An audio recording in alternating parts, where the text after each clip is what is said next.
Again, everyone, I am back with, I guess, a part three, and I did not know I was going to get the kind of reception I received from the videos that I posted. I had no idea. Excuse me for rubbing my nose, just me and seasonal allergies here in New York City.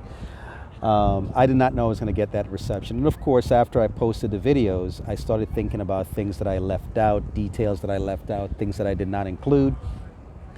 And I know the videos are pretty lengthy, and I know that was kind of asking a bit for a lot of people to endure all that talking that I was doing. But again, 7 trips to Guyana, you know it's going to be a lot to detail.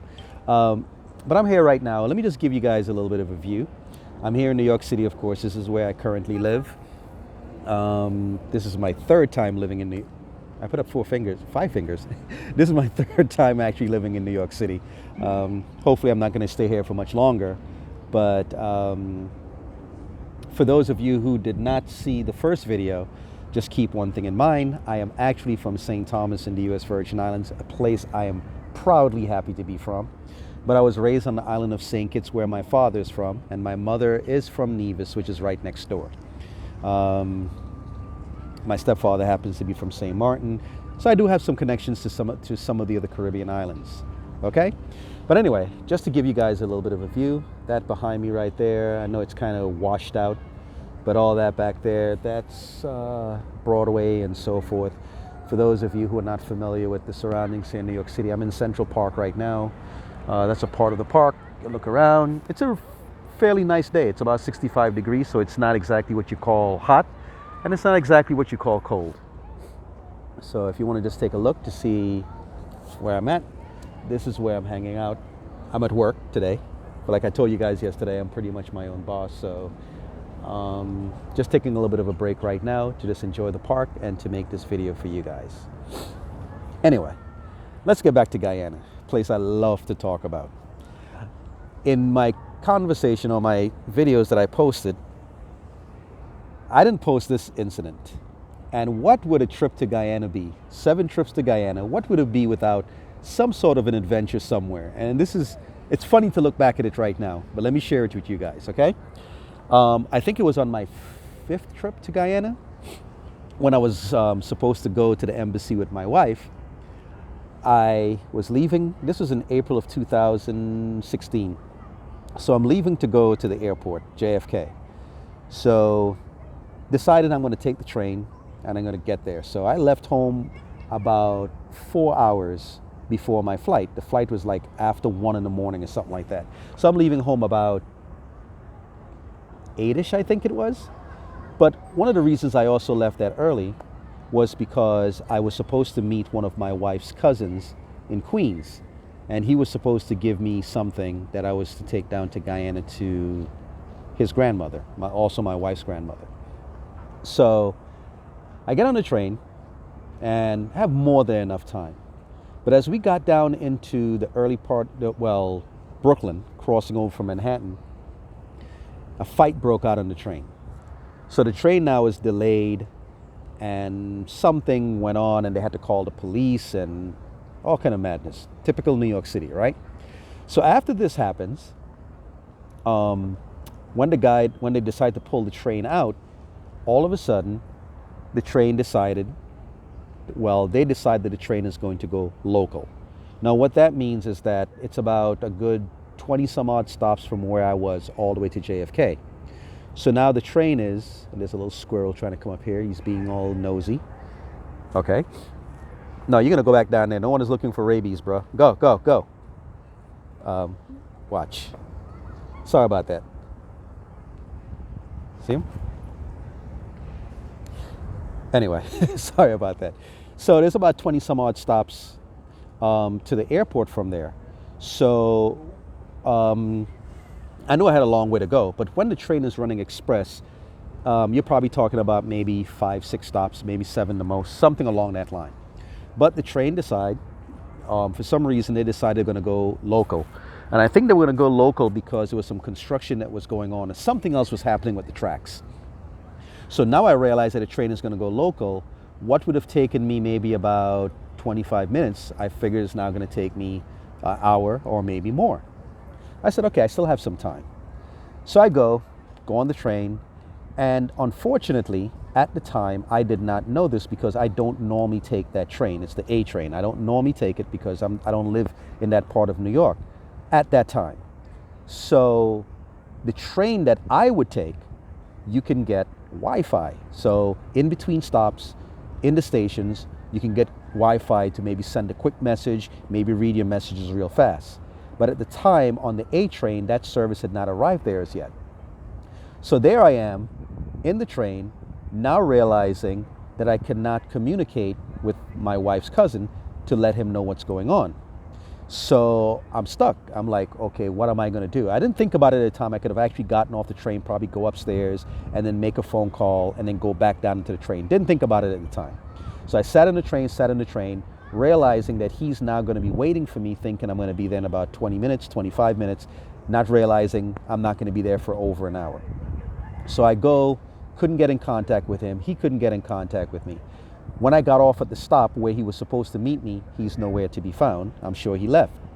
I called him. He said he was home. He has to come back to the train station. Now, what I'm not letting you guys know is that when all of this is going on, I am now perhaps maybe about an hour and a half away from the flight leaving. Now, you know, in an international flight, they want you to be there 2 hours ahead of time. But I'm figuring, okay, it's really late. It's minutes to 12 or whatever time it was. And there's not going to be too much traffic at the airport. So I can still probably squeeze in there. I'm not going with a whole bunch of bags or anything like that. But I do have a bag I need to check in. So I get to Queens. He was not there. Called him. He had to come back. So I had to wait for him for about 15 minutes to get back to the train station. He gets back. He gives me the things. I had to open up my bag. We had to put it in, get all that straightened out. I let the train go because it wasn't something he could just hand to me and I could just stay on the train and just continue on. So he looks at his train app and realizes that the next train is coming in about another 15 minutes. Because again, it was very late at night. So now we're looking at after 12. So finally I said, you know what, man, I think I'm gonna have to take a taxi. I think I'm gonna have to take a taxi to get to the airport. So I'm close to the airport, but I'm still somewhat far away. So we go downstairs, called up a taxi, and we're waiting. 10 minutes go by, no taxi. You know, we're wondering what's going on. We called again. They said a taxi is on its way. We're looking around, nothing. But the people spoke Spanish, so I think it was hard for them to understand. Come to realize they gave the wrong directions or the wrong information. So we had to make another reservation for another taxi. So now maybe about a good 20, 25 minutes, maybe even a half an hour has passed by. Now we're looking at about 12:30. The flight, I think, was leaving at 1:20. So I'm there. So we're waiting. Then rain started coming down. Eventually, I think the taxi showed up. And when the guy showed up, I want to say it was about 10 minutes to 1. The flight is leaving at 1:20. 10 minutes to 1, he showed up. Gets on the highway, starts speeding to the airport.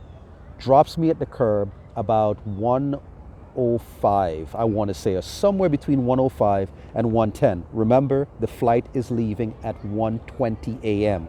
This is 1:05 a.m. or 1:10 a.m. Now, never in my wildest imagination would I have thought that I could catch a flight, an international flight, with 10 minutes left to go, and I'm not even at the gate as yet. Not even at the gate, at the counter as yet. I get up to the counter, and the people are looking at me like, where are you going? I'm like, I have to catch this flight. So the supervisor started laughing, because I guess he realized, you got to be crazy, you're not catching any flight. He said, tell you what, I could probably get you on this flight, but your bag can't make it on because they already closed the gates to accept bags. So you probably can't get that on. So you might want to tell whoever. I said, man, it's a taxi to drop me. I can't leave this bag anywhere. So the alternative was to catch a flight later on, I guess in the morning, but I was going to have to pay more for that flight, number one. And number two, I have this thing where when it comes to me going to Guyana, I want to get there first thing in the morning because I want to enjoy that whole day. Even if I rest for half of the day, I don't want to get to Guyana, travel 6-7 hours and get down there and I'm landing at 5 o'clock in the afternoon and that whole day is wasted. So I want to get down there as the sun is coming up. I'm in Guyana. I can enjoy that whole day. Who wants to travel for 5-6 hours and next thing you know, you're landing and then you wasted an entire day, you know? So I want to get down there. So I said, no, man, I want to catch this flight. So he said, all right, tell you what, I don't know if you can do this, but if you can go over to TSA and they will accept this bag through their extra unit, because the bag was a certain size, but it was a collapsible bag. He said, well, I guess they'll let you through. So I look over at TSA. Fortunately for me, there was nobody over there. I guess all the flights were out. It was early in the morning. No one was really doing too much traveling at that time. So I run over to TSA. I get over there, taking off my belt, taking off my shoes, everything, running up and down the place. So after I do that, one person took my bag, put it up on the X-ray machine, and the bag couldn't fit. Fortunately, another guy came over and said, let me try it. So he pushed the bag in, squeezed it up in the smallest way he could, and managed to just barely get it through. He gets it through on the other side. So of course now I have a belt in my hand, my shoes are off, barely hanging in there. It's now about 1:15. Finally, when everything was done, I had the belt hanging out, my shoes are barely tied, and my bag was a pulley. And here I am, and I had my bag over my shoulder because I was carrying like my camera and everything like that in my bag. So I am running through the airport like Usain Bolt. I mean, I'm just going, I guess my heels were probably touching my back. I'm just running. People looking at me like I'm crazy, flying through the airport. Belt hanging off, dangling along, shoes barely tied, pulling this bag, flying through the airport. When I finally got to the gate, there was nobody there except the agent behind the counter. And you could see her just looking at me like, exactly, sir, like, where are you going? I said, I'm trying to catch that flight. So I could see the plane outside. And I'm saying, I'm trying to catch that flight. She said, well, sir, we already closed off the gate. I said, ma'am, I got to catch that flight. My wife is going to be going to the embassy tomorrow. I think she was actually going the day after, but I said, she's going to the embassy tomorrow, and I got to be there first thing in the morning. You could see her roll her eyes. I think she was Trinidad. You could see her roll her eyes, and it was like, all right. So she called down to the gate, asked them if I can still make it down. Apparently I told her I was able to. She processed me. I go down, and when I go down, the last two people to go into the flight just before they closed the gate were still standing outside. I got down there huffing and puffing. And then someone came up through a little stairwell, took my bag, and took it downstairs for me. I got on the flight about 1:17 and sat down and took a deep breath. And I was off on my flight to Guyana a few minutes later. Remember, I caught that flight within 10 minutes of arriving at the airport, and an international flight at that. Now, how is that? Anyway, the other thing I want to talk about here is some people mentioned the fact that I did not mention anything about the foods and so forth. What a lot of people are not aware of over here is that Guyanese cuisine is also a big thing. People talk about when it comes to Caribbean food, it's like Jamaica. But Guyanese cuisine is actually a big thing also. Now, my favorite is Belange Choka. And the first time I tasted that was when I went to Bartica and I stayed at my aunt's house. Now, because we're out in Bartica, and she went outside and literally got the ingredients for her food to make that thing on the outside of the house. Fresh. Not something she went to the supermarket and bought. Fresh from right there in front of her house. I enjoy that thing so much. Oh my goodness. My tongue had an orgasm. That's how good it was. So that is one of my favorite dishes down there in Guyana. Pepper pot, another thing that was fantastic. Just love that stuff. But when I was in Guyana, my most recent trip, my wife's aunt, now this time we were in Diamond, she was over there visiting, and she also made some Belange Choka, which I ate on the flight back. I could literally taste the fire in the food. I could taste the grilling, if you want to call it that, in the food. That's how good it tasted. And right now I'm talking about it, I could eat some right now, to be honest with you. Anyway, that's what I love in Guyana. I love that type of food. The curry and everything, of course, it's renowned. So I also love that.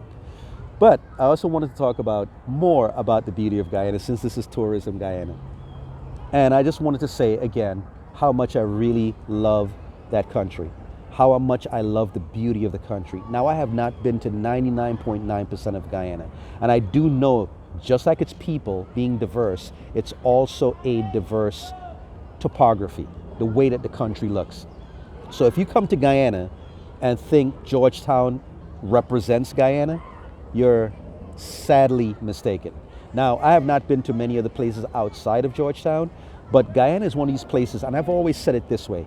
To me, when you go to Guyana, it's like Africa and India meeting in the Caribbean. You can go to parts of Guyana like the Rupununi, which I've never been to, but I'd love to go someday, where you can go and you can see vast savannas like you would see in Africa. You can go further, go towards the southwest, and you find mountains that you can find in other parts of the world. But those mountains are what I want to talk about, and it's a place that I want to go, and it's a part of my bucket list. Now, I know people have been telling me, you should visit Kaiser Falls and everything. I'm going to get there someday, and I don't mind going there. But the place that I really, really want to go in Guyana is Mount Roraima. Mount Roraima, 9,000 feet above sea level. And of course, the easy access is on the Venezuela side, because on the Guyana side, it's just sheer straight up, you know? But on the Venezuela side, I guess you can climb up in that kind of a meandering kind of a way and get on up. I would really love to go to Mount Roraima. I would really love to go and go up on its pinnacle and spend a night or a couple nights under the stars up on that mountain. That is where I would love to go in Guyana, in my crazy self. But again, I'm the type of person, I take in places when I go. I make observations. I am not the type of person who don't want to interact with local people. My wife can tell I start a conversation with a rock if I can. So when I go to Guyana, I will talk to people.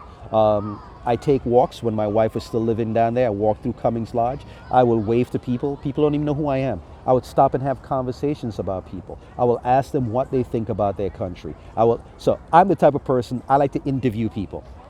What do you think about the country? Where do you think the country is headed? What do you think is going to happen? And that is me. That is me, because I want to know what people think about where they come from.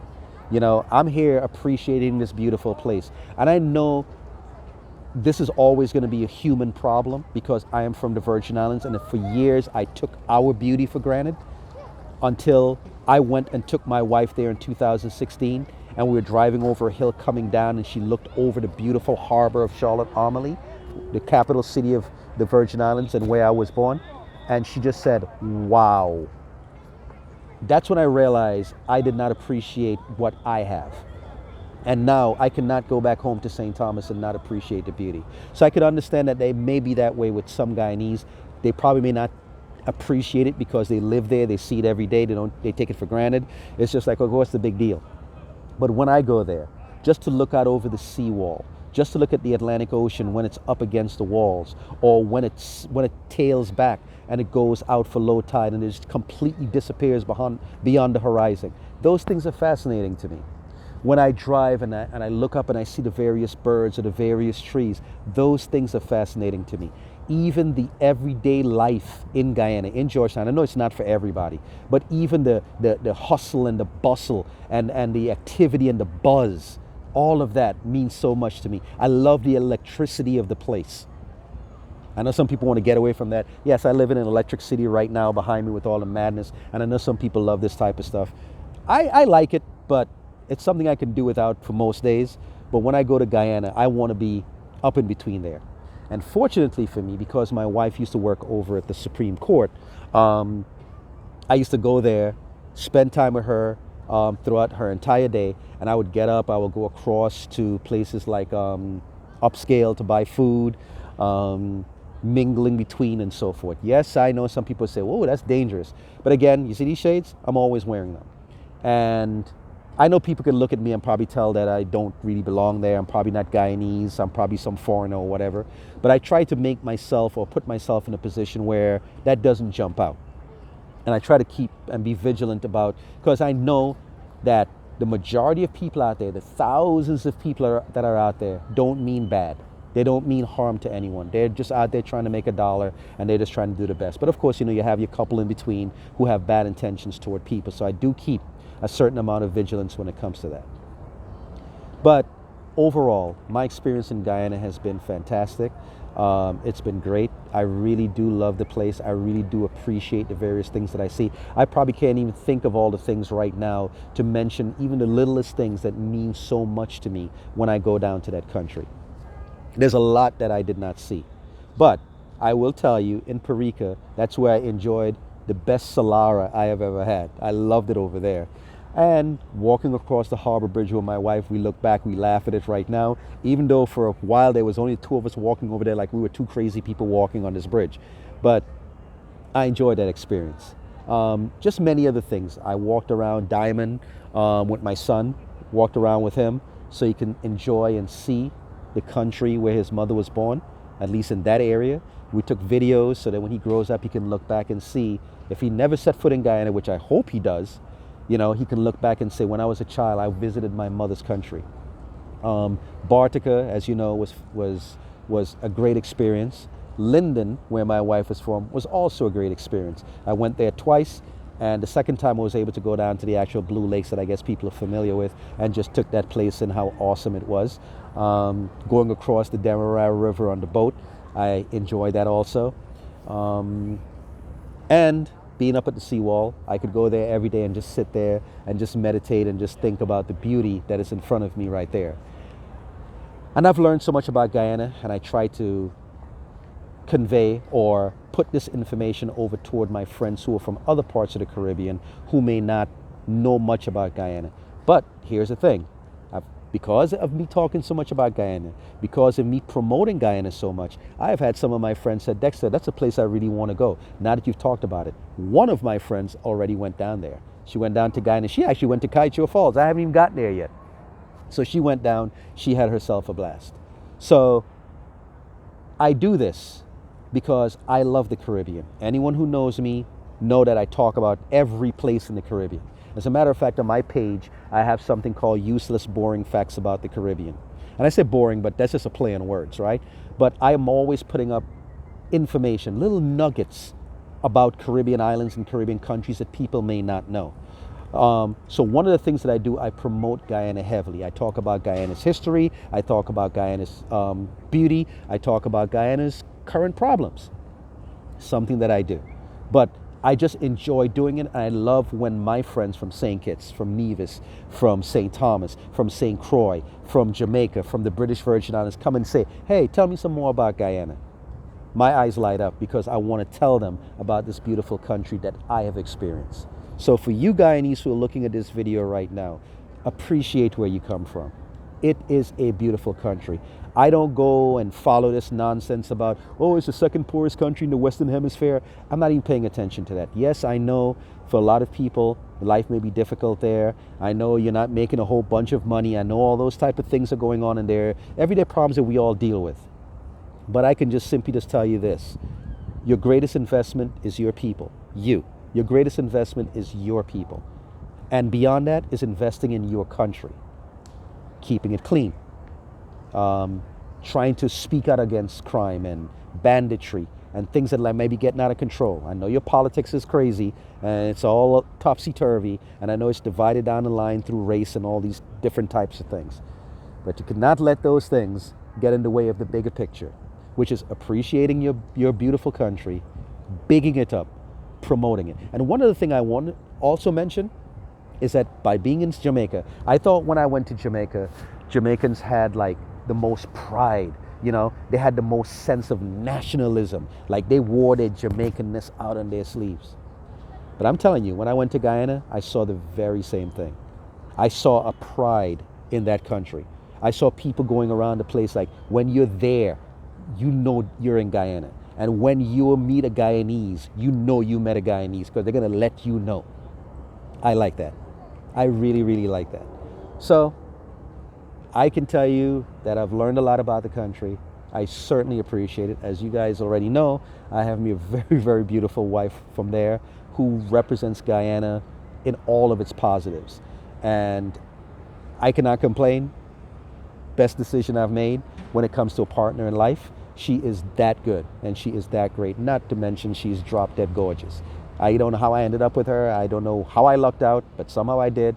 She actually gave me the time of day. She actually paid attention to me, and I'm thankful for that. So I'm going to end this video. Hopefully it's a little short. I think it's about 25 minutes. I'm going to end this video. And I'm sure I'm going to think of some other things that I forgot to think about. But I'm so glad that I have you guys to pay attention to this video, to listen to it, and to realize that someone from the U.S. Virgin Islands enjoy your beautiful country of Guyana, the land of many waters. You guys take care, okay? Thank you.